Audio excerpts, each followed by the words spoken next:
Tuan-tuan, sebelum saya nak cerita yang tu, kita ke AB kejap, letak tepi dulu. Ada kadang-kadang orang nak marah saya sebab dia kata, iyalah hadis daif sebab perawi. Takkan perawi daif hadis nak jadi daif? Hadis tu hadis pada Nabi, perawi itu yang daif. Tuan-tuan tolong faham, hadis ataupun riwayat hadis yang daripada Nabi itu datang kepada kita melalui jalan riwayat, melalui jalan orang, melalui salah silah perawi. Bila mana perawi itu daif, maka hadis itu akan jadi daif. Kita bukan nak daifkan hadis yang telah sabit daripada Nabi. Sekarang ni hadis tu belum tahu daripada Nabi. So macam mana kita nak nilai? First step, kena nilai orang yang bawa cerita tu. So kalau perawi itu daif, hadis, apa yang dia bawa, teks tu akan jadi daif. Boleh faham? Ada orang di komen, kadang dia tak faham ilmu hadis tu apa. Satu. Yang keduanya, kadang-kadang bila kita kata hadis ni daif, dia kata, iyalah daif, tak boleh bawa berhujah, tapi boleh bawa beramal.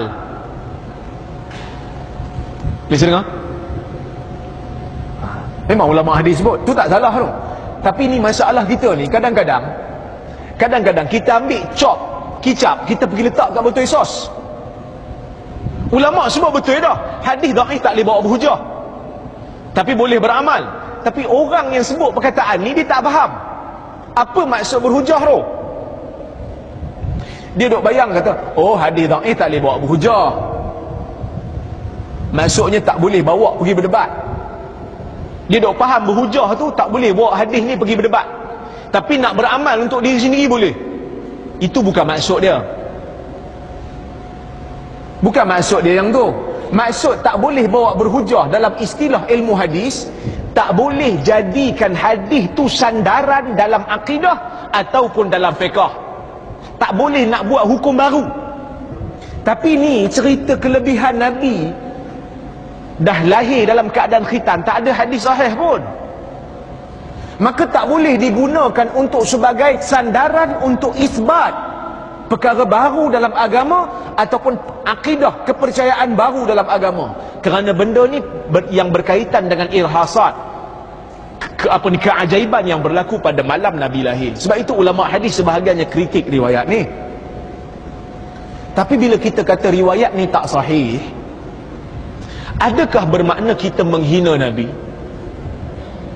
Kerana saya bimbang bila kita kata Nabi lahir dalam keadaan, riwayat yang kata Nabi lahir dalam keadaan sudah berkhitan tu tak sahih. Saya bimbang ada orang yang akan anggap saya menghina Nabi bila mana saya kata Nabi lahir ni macam kita tak siap khitan. Saya bimbang. Bahkan bukan saya bimbang, memang dah ada orang kata pun, hina Nabi. Dia ingat Nabi lahir kemaluan macam dia, tak sunat. Tuan-tuan, pertama sekali, kalau saya biadab dengan Nabi kerana saya memilih pandangan yang kata Nabi lahir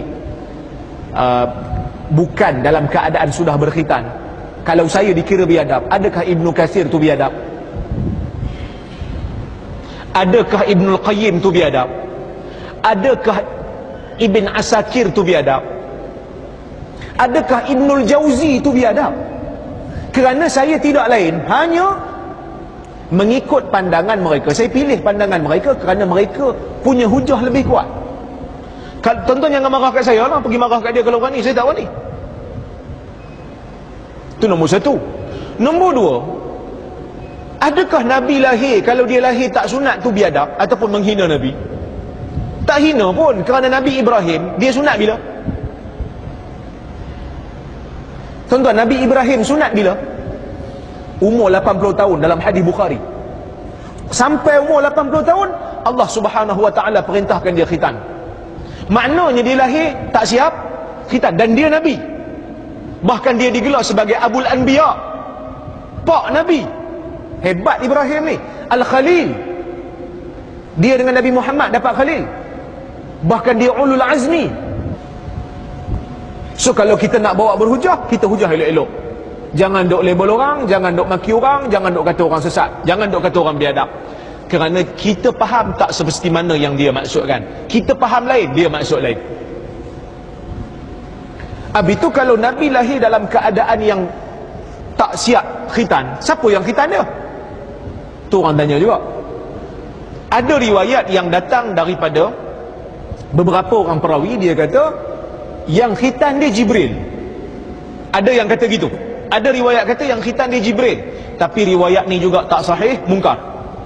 Kata Az-Zahabi, mungkar. Ada riwayat yang kata yang khitankan dia tok dia, Abdul Muttalib. Tok dia. Bila tok dia khitankan dia? Hari ke-7. Hari ke-7 lepas dia lahir, khitan siap-siap. Lepas tu buat makan. Siapa riwayat ni? Riwayat ni datang daripada jalan Ibn Abdul Bar dalam kitab dia Al-Isti'ab. Tetapi riwayat ni juga dhaif. Sebab apa dhaif? Kerana ada seorang perawi nama dia Muhammad bin Abi Sari dan juga Al-Walid ibn Baqiyah. Al-Walid bin Muslim. Al-Walid ibn Muslim. Maka riwayat ni dinilai dhaif oleh Al-Iraqi. Iraqi kata dhaif. Iraqi ni siapa? Ulama besar mazhab Syafi'i. Dia kata dhaif. Jadi kalau dah semua pakai dhaif, siapa sunat Nabi ni? Siapa yang sunatkan Nabi? Kata Syekh Akram Dhiya Al-Umari, seorang pakar sejarah moden, dia tulis satu kitab, As-Sirah An-Nabawiyah As-Sahihah, Sirah Nabi yang sahih.